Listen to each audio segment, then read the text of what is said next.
Good morning, students. So, today we are doing the last part of human health and disease. We'll be dealing with some diseases. The first disease we are dealing today is AIDS. You have already heard about this disease.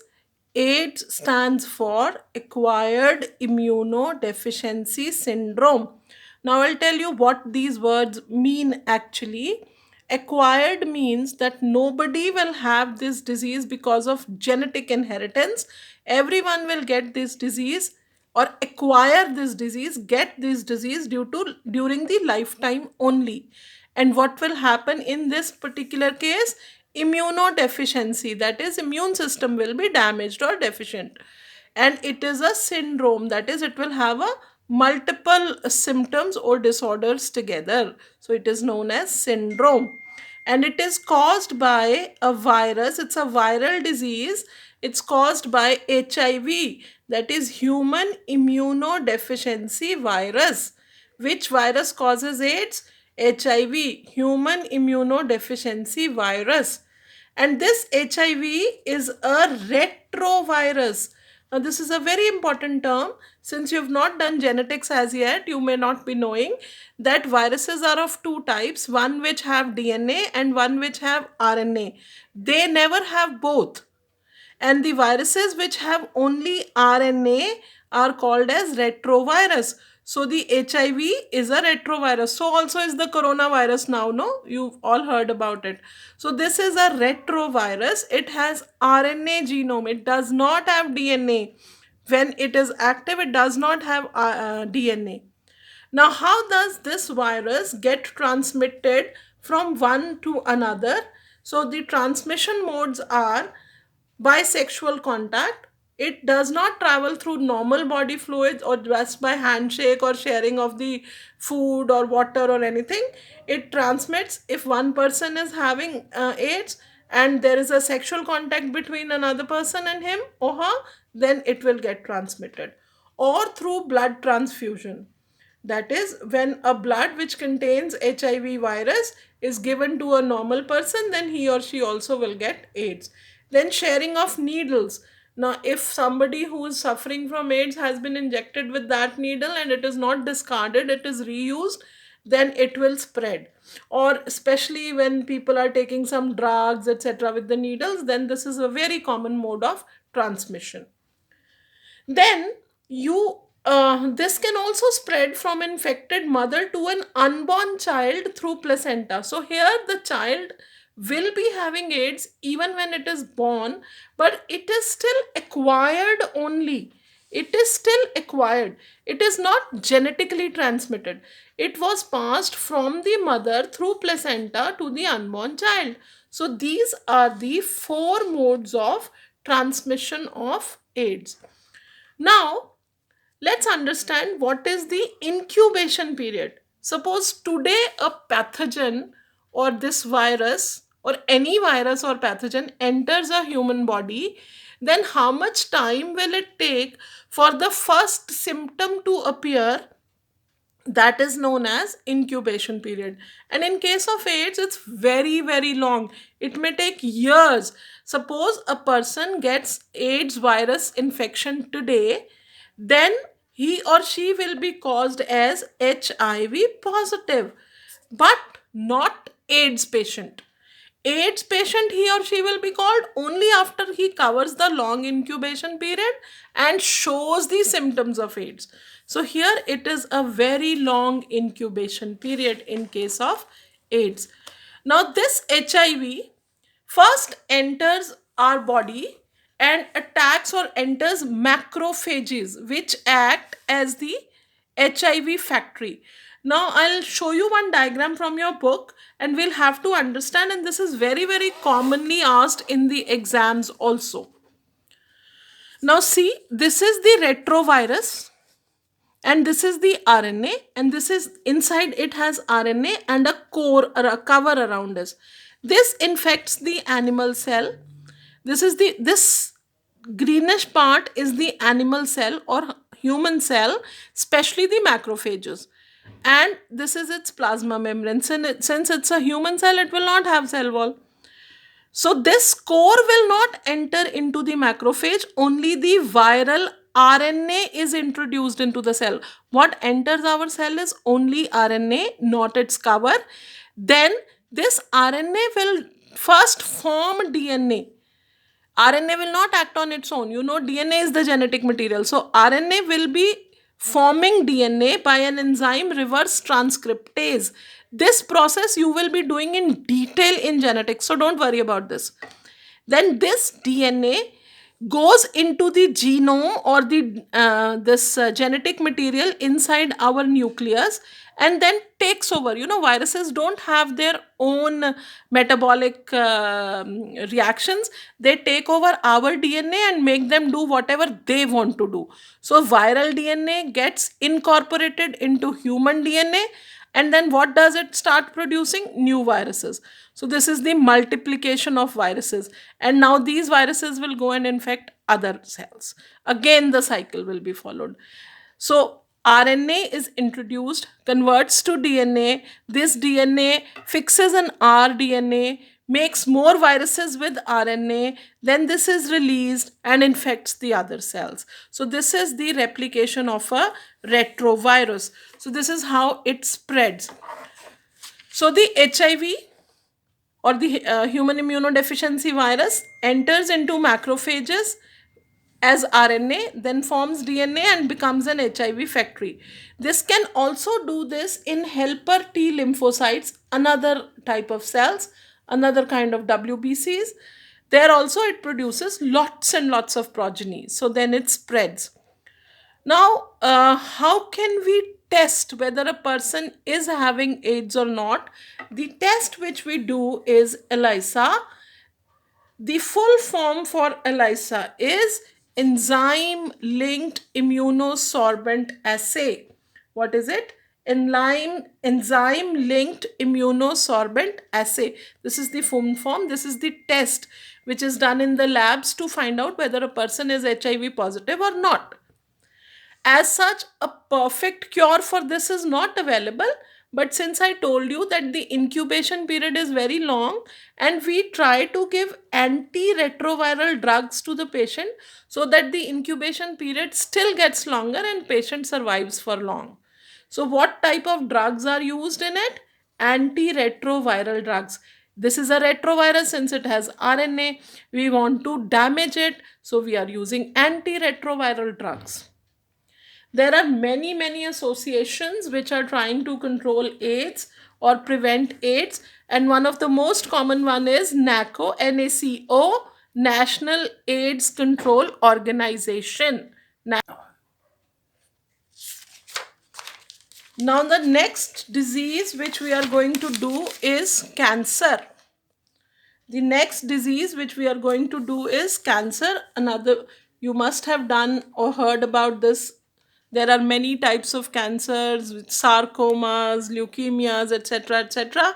We'll not go into those details, but we'll try to understand the basic thing about cancer. Now, what is cancer?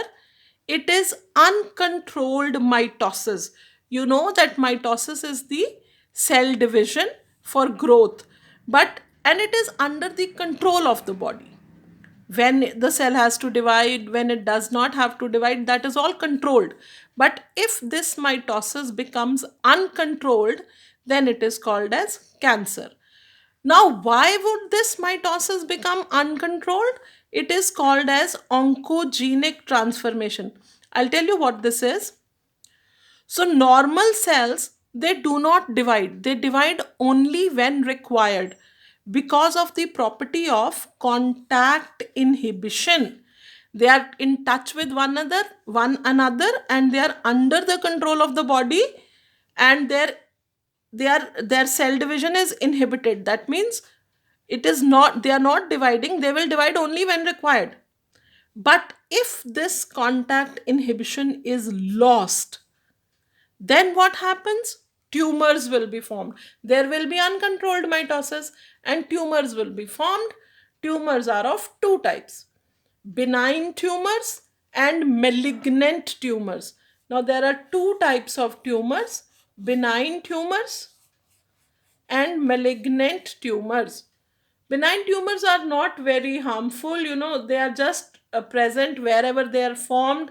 They are fixed to a location. They do not spread from one part to another. So they are not very harmful as of then. But malignant tumors, first of all, they grow very rapidly and spread very rapidly. If any cell of the malignant tumor spreads through blood, then wherever it reaches, there also it causes tumors.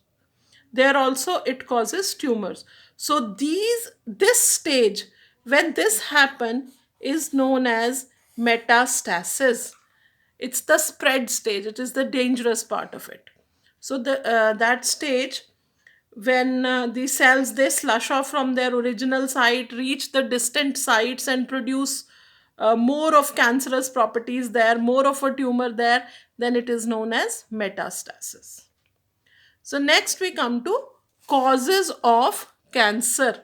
Next we come to causes of cancer. It is said that there are certain agents which cause cancer, and these agents are known as carcinogens. What are these agents called? Carcinogens. They may be physical agents, they may be chemical agents, like certain physical agents may be certain rays, etc., x-rays, gamma rays, etc., etc. Certain chemicals, like in tobacco smoke, and certain biological agents also. So the biological agents are generally the oncogenic viruses. So there are certain viruses which will convert or cause cancer. Now, what are these carcinogens doing? Carcinogens meaning agents causing cancer. Every cell in the body has one type of genes which are inactive, and these genes are known as proto-oncogenes. Every cell in the body has certain genes which are inactive. Proto means inactive types. Proto-oncogenes.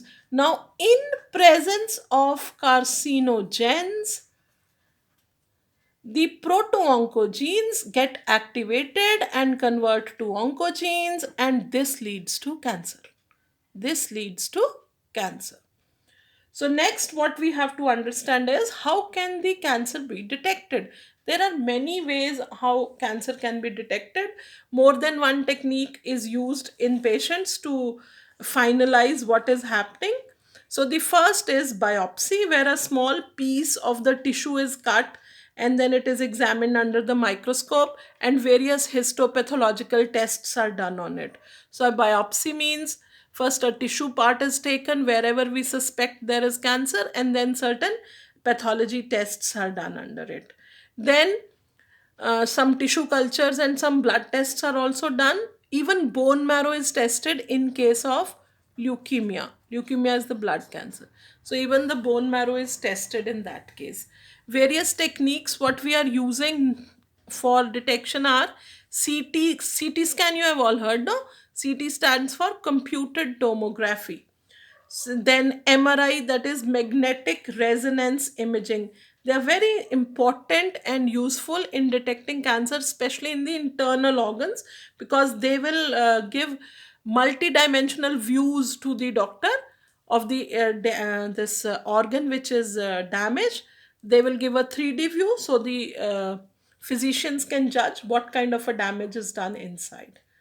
Then there are certain antibodies also given, which are cancer specific, which are against the cancer specific antigens. So if they react with this, again it can be identified what kind of a cancer is there. So every antigen has an antibody. So if there are cancer specific antigens in the body, and we give a cancer specific antigens in the body, and we give the antibody and they react, that means we will come to know that since this antibody reacted, this antigen must be present. So the doctors will make a conclusion. Then next we come to treatment. There are various modes of treatment given in cancer. The first one is surgery, where the maybe the part which is having cancer is removed. with the help, but that's not done simply. Then there is radiotherapy also given and chemotherapy also given. That is, certain radiations are given, certain chemicals are put on that, so that the tissue completely gets damaged and the other cells are not getting the carcinogens to them, so that it does not reoccur. And sometimes, it will lead to certain complications also, certain side effects also, like hair loss, anemia. You must have seen somewhere some cancer patients suffering from hair loss, but that's temporary. That will be cured after some time. And then there is one more treatment which is known as immunotherapy, that is to help in the uh, treatment along with the immune system. So that system or that therapy is known as immunotherapy. Now, sometimes, the patients are also given alpha interferons. Alpha interferons, they are biological response modifiers. They are biological response modifier. They activate our immune system. So if the immune system is active, then there are less chances of cancer. So sometimes while giving the treatment, the patients are also given alpha interferons, which activate their immune system, so that further on the spread does not take place. So this is what we had to do for cancer. Next, in your book, we have a topic about drugs and alcohol. Drugs and alcohol abuse. This is a very serious matter, especially with the youth of our country, or rather everywhere. In your class 12, we are going to do three kinds of drugs. First are opioids. Opioids are the drugs, which affect our central nervous system and our gastrointestinal tract. And which plant do we obtain opioids from? Papaver somniferum. Commonly, it is called as poppy plant. And what sort of drug do we obtain? In the form of latex. Just like you have rubber latex, no, here also from poppy, they'll give a cut, they will take out some latex, and that will give us a very, drugs like heroin, which will, and smack. Smack actually is diacetyl morphine. Chemically, if you want the name of the smack, it is diacetyl morphine. It's white, it is odorless, crystalline substance, and by acetylation of morphine, we get smack. It's a very potent drug. People may use it by snorting or by injection. Snorting is through nose, smelling. So drugs can be taken in the form of oral drugs, snorting, or injecting. So these are generally taken in the form of snort or inject. And they affect the central nervous system and the GI tract of, and they slow down the body functions. People think that the drugs lead to excitement, but generally it is a depressant. It's not an exciting substance, it's rather a depressant substance. The next will be cannabinoids. Bhang. It is obtained from the bhang plant, that is Cannabis sativa, and generally from the flower tops or the leaves. They have lots of this drug, which is in the form of hashish. You may call it charas, ganja. We get all these from the Cannabis sativa only, and they are also inhaled or even orally taken, and they affect the cardiovascular system of our body. Even the heart will be affected by this. So these are the cannabinoids. The third kind of drug is coca alkaloid or cocaine, which is rather not common to India, but into South America this plant is very common. Erythroxylum coca, and what we get from it is coke or the crack. This is called as the coke or the clack, and it is generally snorted, not taken orally generally, but it's snorted, and it affects, one of the neurotransmitters, dopamine. And because it is a neurotransmitter, so directly the central nervous system will be affected in this, and it will lead to hallucinations. Now, what are hallucinations? These are a very dangerous sense, where the person does not even come to know what's happening around. So this is a very, very dangerous state to be in. There's another plant which again yields some drugs, that is Atropa belladonna. This also has a drug. Generally, Atropa belladonna, even we have Datura also. In India, we use Datura also. Both of them also lead to hallucinations. So they should not be used. Sometimes cannabinoids, etc., are used by sports person to increase their ability, but in the later they will be suffering from it because they have lots of bad effects.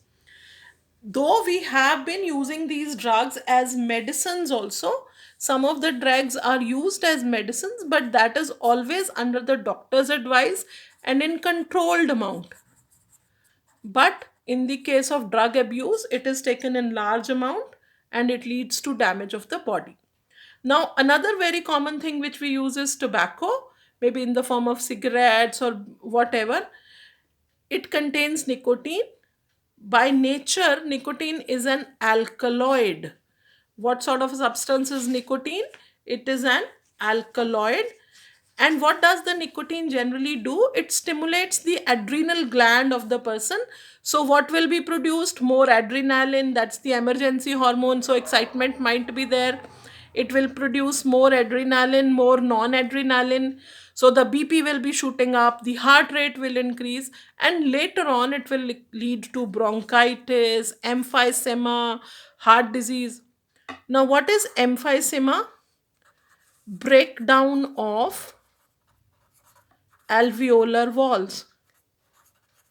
In the lungs we have alveoli, their walls will break down due to the tobacco usage, and this is not repairable. This cannot be later on corrected.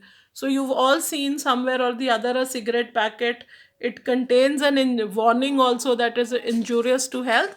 But since these are drugs, they are, what are drugs or narcotic drugs? They are habit forming substances. What are they? Habit forming substances. So once used, the body will want them more. So they should not be used at all. They should not be used at all. So after this, in your book, we have certain topics like adolescence and drug abuse. That why is it that the young children are more attracted towards drugs or alcohol? It's because of the stress, it's because of the experimentation, it's because to escape the problems they are facing, stress, peer pressure, or just to look cool and progressive. But this should not be done. It's a very, very wrong habit to be formed. If a person goes through this, then it will be lots of metabolic disorders. And even if you try to leave it, there will be certain problems with that which are known as withdrawal symptoms. So if a person is a drug addict or has become addicted to certain substances, then leaving is not easy because body is totally dependent on it. So even if he or she tries to leave it, the body will show unpleasant symptoms which are known as withdrawal symptoms. So for leaving also, or they will need a medical help and lots of care and help from the family and the friends. While what are the effects of drugs and alcohol? The person starts dropping in the academic performance, unexplained absence from the school, he will not or she will not be clean, will show disinterest in most of the things, will may lead to stealing, etc. So what should be done in this case? We should avoid undue pressure, we should counsel such children. They should be very clear that they know that their parents and friends are always there for them to help. Parents and friends also should always be alert, vigilant to take or take care and find out if there are any change in behavior or danger signs. And if we know someone who is into this, then professional and medical help should be taken, because only then the child will be able to come out of this problem. So, with this, we finish with human health and disease. Okay, I hope you have followed.